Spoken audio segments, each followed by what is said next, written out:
ओम नारायण नारायण नारायण नारायण। सब मित्रों को राम राम। दोस्तों, कल 4 जनवरी को 72 उरे नाम की एक फिल्म के पोस्टर को और टीज़र को रिलीज़ किया गया है। वैसे उसे टीज़र कहने की अपेक्षा अनाउंसमेंट वीडियो कहा जाए तो ज़्यादा सही रहेगा, क्योंकि उस वीडियो में उन्होंने फिल्म के किसी भी सीन को या कैरेक्टर को रिवील नहीं किया है। बस फिल्म की जो थीम है और जो टाइटल है फिल्म का 72 उरे, उसे कल उन्होंने अनाउंस किया था, रिवील किया था। और टीज़र वैसे देखा जाए तो कुछ खास ऐसा इम्प्रेसिव मुझे तो नहीं लगा। बस कुछ आतंकवादियों के फोटोज़ लेकर जैसे कोई पावर पॉइंट प्रेजेंटेशन हो, इस प्रकार से उन्होंने एक छोटा सा 51 मिनट का वीडियो बनाया है। अब पहला टीज़र आप रिलीज़ कर रहे हैं और फिल्म को कहा जा रहा है कि 7 जुलाई को रिलीज़ किया जाने वाला है, मतलब 1 महीने के बाद में। और इस प्रकार का पहला ही जो टीज़र है वो ऐसे रिलीज़ करना, वो मुझे तो काफ़ी डिसअपॉइंटिंग लगा। ऊपर से जो वर्ष भी बताए गए हैं वहाँ पर 2011 वगैरह, उसमें भी उतनी छोटी सी बारीकी का भी उन्होंने ध्यान नहीं रखा है। इसके जो डायरेक्टर है संजय पूरन सिंह चौहान बताए जा रहे हैं, जिन्होंने इससे पहले 2010 में लाहौर नाम की एक फिल्म को डायरेक्ट किया था, जिसके लिए उन्हें best debut film of director Indira Gandhi award for best debut film of director का अवार्ड मिला था 2009 में। फिल्म 2010 में रिलीज़ हुई थी, पर 2009 के राष्ट्रीय फिल्म पुरस्कारों में ही उसे अवार्ड मिल गया था।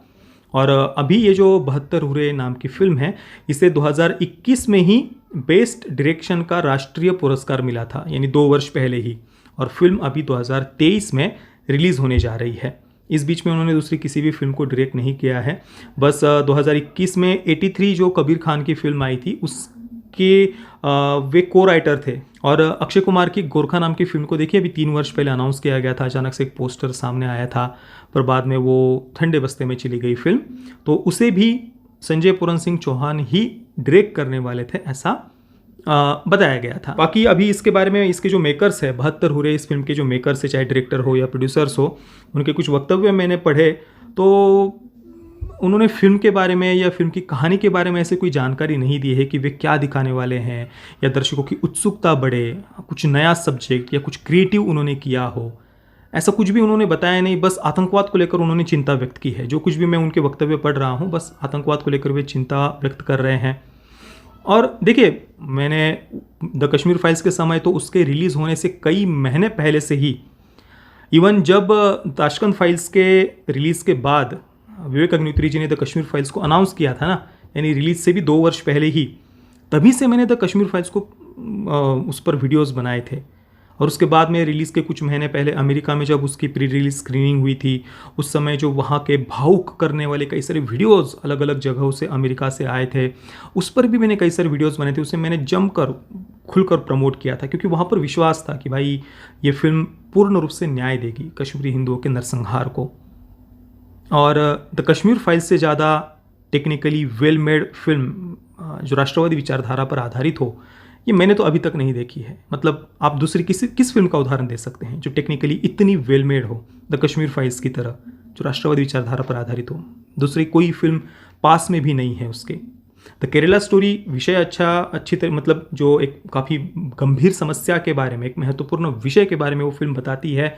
इस कारण से द केरला स्टोरी को भी मैंने काफ़ी प्रमोट किया। पर अगर हम टेक्निकल तांत्रिक दृष्टि से अगर उस फिल्म की तरफ देखें, द केरला स्टोरी की तरफ, तो वो और बहुत ज़्यादा बेटर हो सकती थी, बहुत बहुत ज़्यादा। और जितना बढ़िया तरीके से अपने आर्ग्यूमेंट्स को रखना चाहिए था, वो द केरला स्टोरी के मेकर्स नहीं रख पाए थे। इसी कारण से विरोधियों को एक अवसर मिल गया था उस फिल्म को टारगेट करने का। कई सारे फैक्ट्स, तथ्य उस फिल्म के माध्यम से बताए जा सकते थे, डायलॉग्स के माध्यम से सामने रखे जा सकते थे। जैसे कि द कश्मीर फाइल्स के समय विवेक अग्निहोत्री जी ने उन सारे फैक्ट्स को, तथ्यों को सामने रखा था। एक बहुत ही हार्ड हिटिंग ऐसी वो फिल्म थी, एंडिंग में झकझोर कर रख देती है द कश्मीर फाइल्स। अब उसके बाद में अभी 72 उरे अब टीज़र देखकर ही काफ़ी डिसअपॉइंटिंग लग रहा है। और ये बातें मैं इसलिए बोल रहा हूँ क्योंकि इम्प्रूवमेंट दिखनी चाहिए ना, कुछ तो नया या क्रिएटिव दिखना चाहिए हमें। अब द कश्मीर फाइल्स सफल हुई, उसके बाद में अभी द केरला स्टोरी, अब लेकिन फिर अब बार बार उसी थीम पर राष्ट्रवादी फिल्म मेकर्स अगर फिल्में बनाते रहे। अब मैं इस फिल्म के मेकर्स के बारे में ज़्यादा कुछ जानता नहीं हूँ, इसलिए मैं कुछ कहूँगा नहीं, पर फिर भी एक सेम थीम पर ही आप बार बार कंटेंट बनाते रहे तो ऑडियंस की जो रुचि है, जो उत्सुकता है, वो फिर आप समाप्त कर रहे हैं एक प्रकार से। कंटेंट में कुछ तो क्रिएटिव होना चाहिए ना। मतलब आप डायरेक्टली किसी विषय को, किसी सब्जेक्ट को लेकर सामने फिल्म बना रहे हैं, चाहे वो हिस्टोरिकल फिल्म हो या किसी और विषय पर आधारित हो, कम से कम प्रेजेंटेशन में तो कुछ नयापन होना चाहिए। जैसे कि द ताशकंद फाइल्स के समय हमने देखा किस प्रकार से उस कहानी को कितना बढ़िया तरीके से उन्होंने आज के समय के साथ में बनाया था, या द कश्मीर फाइल्स के समय तो कहना ही क्या, लेफ्टिस्टों की पूरी विचारधारा को बड़ी बड़ी यूनिवर्सिटीज़ में कैसे ब्रेन वॉश किया जाता है छात्रों को। हम देखेंगे जैसे गानों के माध्यम से क्या क्या, मतलब उसकी पीछे की मानसिकता को, वामपंथियों की विचारधारा को उन्होंने एक्सपोज कर दिया था। वैसा कुछ हमें नया अलग ऐसा देखने को मिले। या फिर मैंने इससे पहले भी आपसे कहा था कुछ वीडियोस में कि ये जो बार बार इस प्रकार की डायरेक्टली हिस्टोरिकल या डायरेक्टली किसी सब्जेक्ट को लेकर एक पर्टिकुलर फिल्म बनाना, वो एक डॉक्यूमेंट्री टाइप हो जाता है, या फिर वो एक पर्टिकुलर सब्जेक्ट को सामने रखकर आप फिल्म बना रहे हैं और देखने के लिए जो व्यक्ति जा रहा है उसे भी पता है कि मैं इस सब्जेक्ट को देखने के लिए जा रहा हूँ थिएटर में, या जो जहाँ पर भी आप उसे देख रहे हैं। दूसरी तरफ जो वामपंथी फिल्म मेकर्स है, जो कम्युनिस्ट फिल्म मेकर्स है, वो बहुत ज़्यादा शातिर, बहुत चालाक होते हैं, धूर्त होते हैं।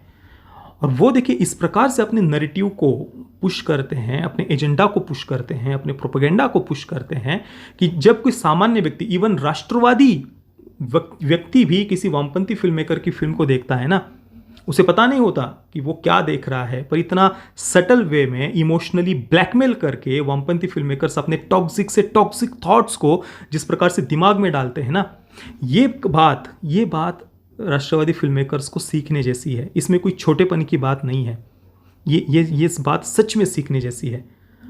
इतनी भयानक से भयानक मानसिकता की वामपंथी फिल्म मेकर्स की फिल्मों के कई सारे उदाहरण दिए जा सकते हैं, पर उनकी प्रशंसा करते हुए भी राष्ट्रवादी कई सारे दर्शक आपको मिल जाएंगे। जैसे कि आप Malayalam film the great Indian kitchen का उदाहरण ले लीजिए, कई सारे आपको राष्ट्रवादी दर्शक ही मिल जाएंगे, जो राष्ट्रवादी विचारधारा से है, ट्रेडिशनल फैमिलीज से है, अपनी हिंदू संस्कृति से जुड़े हुए हैं। वे भी अनजाने में उस एक बहुत ही महाभयानक टॉक्सिक ऐसी फिल्म की प्रशंसा करते हुए मिल जाएंगे। केवल यही नहीं, कर्णन जैसी फिल्म का मैंने उदाहरण दिया है धनुष की, जिसमें महाभारत के जो पात्र हैं उनको सिंबॉलिक वे में मेटाफोर्स का यूज करके बहुत ही विकृत ऐसी बातें, बहुत ही घटिया मानसिकता की, हिंदू घृणा से भरी हुई मानसिकता की ऐसी कुछ बातें उसमें दिखाई गई है। कर्ण का द्रौपदी से प्रेम, और फिर उस फिल्म के एंडिंग में कर्ण के हाथों भगवान श्री कृष्ण के नाम के पात्र की हत्या दिखाई है। कर्ण मतलब एक सिंबॉलिक वे में कर्ण के हाथों भगवान श्री कृष्ण की हत्या दिखाई है और उसे सेलिब्रेट किया है। पर एक सामान्य व्यक्ति जब उस फिल्म को देखेगा तो पहली बात तो मेटाफोर्स की तरफ, सिंबॉलिक वे में जो बातें फिल्म कहने का प्रयास करेगी उस पर पहली बात ध्यान नहीं जाएगा, और ध्यान जाएगा भी तो भी फिल्म टेक्निकली इतनी वेल मेड है और डायरेक्टली वो किसी सब्जेक्ट को ये सामने नहीं रख रहे कि हम देखो महाभारत को टारगेट करने के लिए फिल्म बना रहे हैं, महाभारत को एक्सपोज करने के लिए फिल्म नहीं। उसने कहानी, कैरेक्टर्स और किस प्रकार से एक छोटे से गांव में जाकर उन्होंने स्थित किया, और उस वामपंथी फिल्म मेकर ने कैसे अपने थॉट्स को, अपने विचारों को वहाँ पर रखा है।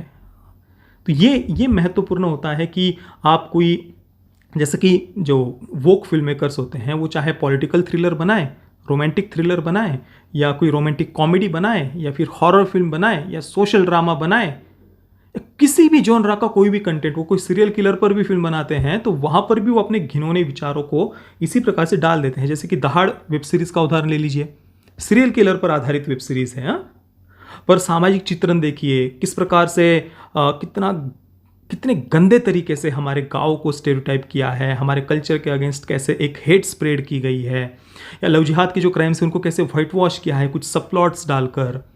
ऐसा क्रिएटिव कंटेंट कुछ होना चाहिए ना। आप नई जनरेशन को, नई ऑडियंस को अगर आपको अपने साथ में जोड़ना है तो ये एक पर्टिकुलर किसी थीम पर, या पर्टिकुलर किसी सब्जेक्ट पर, या पर्टिकुलर किसी घटना पर डॉक्यूमेंट्री टाइप फिल्में बनाना, वो आप अपनी ऑडियंस को फिर नहीं बढ़ा रहे, आपने अपनी ऑडियंस को एक जगह पर सीमित कर लिया है।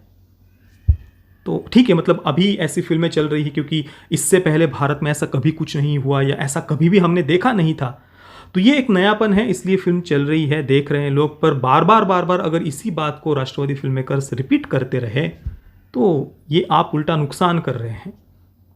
कुछ क्रिएटिव, कुछ अलग कहानियाँ, कैरेक्टर्स, एक यूनिवर्स डेवलप करना, जैसे कि द डार्क नाइट ट्रायलॉजी में क्रिस्टोफर नोलन ने वामपंथियों की विचारधारा को जो पटक कर धोया है, क्रिएटिविटी देखिए, तो ये क्रिएटिविटी लाने की आवश्यकता है। अब बार बार चिल्ला चोट वाला कंटेंट बनाकर आप सामान्य लोगों तक नहीं पहुंच सकते। या इवन चलो आप किसी पर्टिकुलर सब्जेक्ट पर भी फिल्में बना रहे हैं ना, तो आपको उस प्रकार से टेक्निकली उतनी वेलमेड वो होनी चाहिए, फैक्ट्स को, तथ्यों को उतना बढ़िया तरीके से सामने रखना आना चाहिए, जैसे कि द कश्मीर फाइल्स के समय हुआ। मैं बार बार उस फिल्म का उदाहरण इसलिए दे रहा हूं क्योंकि वो भाई टेक्निकली इतनी बढ़िया फिल्म है। पर दुख की बात यह है कि कई सारे राष्ट्रवादी आपको बोलते हुए देखने को मिल जाएंगे कि भाई the Kashmir files technically Velmed नहीं है उतनी। भाई द कश्मीर फाइल्स की जितनी टेक्निकली वेलमेड दूसरी कोई राष्ट्रवादी विचारधारा की फिल्म दिखा दो आप।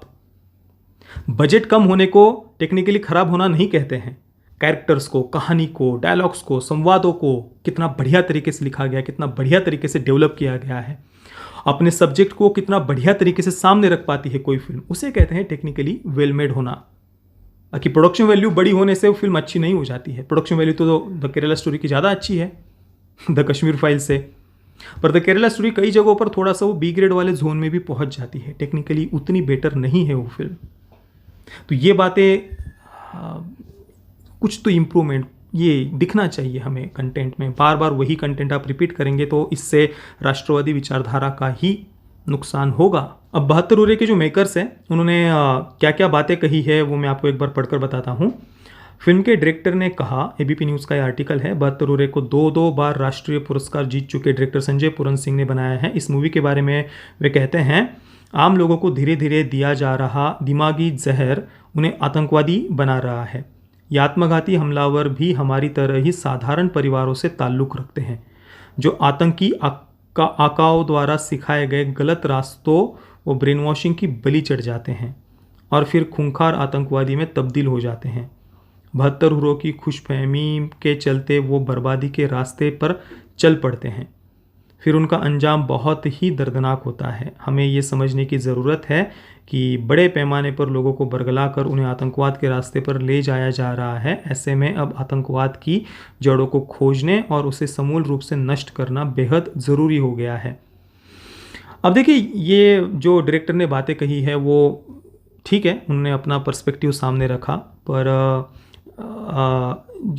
एक प्रकार से जैसा कि बुरा नवानी को किसी हेडमास्टर का बेटा कहना, या देख आपने सुना होगा वामपंथी पत्रकार कहते थे बुरा नवानी तो गरीब हेडमास्टर का बेटा है, फलाना तो धोनी का फ़ैन है, फलाना फलाना तो दिल टूटा आशिक है, फलाना फलाना तो इतना स्कॉलर था। हाँ, ये बातें कहते थे ना आतंकियों के बारे में। तो उस प्रकार से मतलब ये जो डायरेक्टर ने ये जो बातें कही है, सिंपैथी बनाना मुझे कम से कम सही नहीं लगता है जो वो बातें कह रहे हैं। और दूसरी बात, जो मूल समस्या है वो केवल 72 हुरों का जो लालच दिखाना, ये मूल समस्या अगर डायरेक्टर को लग रही है तो मुझे मतलब वो गलत है, मुझे तो ऐसा कम से कम लगता है। क्योंकि जो मूल समस्या है वो मूल समस्या वो विचारधारा है, वो मान्यता है, जो मान्यता इस विश्व को, इस दुनिया को, लोगों को बिलीवर्स और नॉन बिलीवर्स में बांटती है। नॉन बिलीवर्स को वर्स्ट ऑफ द क्रीचर कहती है, आइडल वर्शिपर्स को वर्स्ट ऑफ द क्रीचर कहती है, और नॉन बिलीवर्स को कन्वर्ट करना जीवन का उद्देश्य बताती है। और आइडल वर्श जो नॉन बिलीवर्स है उनको कन्वर्ट करोगे तभी तुम हेवन में जाओगे। ये जो मान्यता है, ये जो विचारधारा है, ये मूल समस्या है। 72 उरे तो चलो एक उसका एक केवल पार्ट है, अंग है, एक हिस्सा है, पर जो मूल समस्या है वो दुनिया को ये जो बिलीवर्स नॉन बिलीवर्स में बांटना, नॉन बिलीवर्स को वर्स्ट ऑफ द क्रीचर कहना, आइडल वर्शिपर्स को वर्स्ट ऑफ द क्रीचर कहना, ये मूल समस्या है। ये समझने की आवश्यकता है। बाकी ठीक है, देखते हैं फिल्म रिलीज़ होने के बाद में ही बाकी बातें की जा सकती है। अभी तो फिल्म के बारे में कुछ कहा नहीं जा सकता क्योंकि अभी कुछ भी उन्होंने ना कैरेक्टर ना कहानी, किसी भी बात को अभी तक उन्होंने रिवील नहीं किया है। बाकी दोस्तों, आपके इस ओवरऑल पूरे टीज़र के बारे में क्या विचार है, मुझे आप नीचे कमेंट में अवश्य बताना। ये वीडियो देखने के लिए आप सभी मित्रों का बहुत बहुत धन्यवाद। जय श्री राम, वंदे मातरम।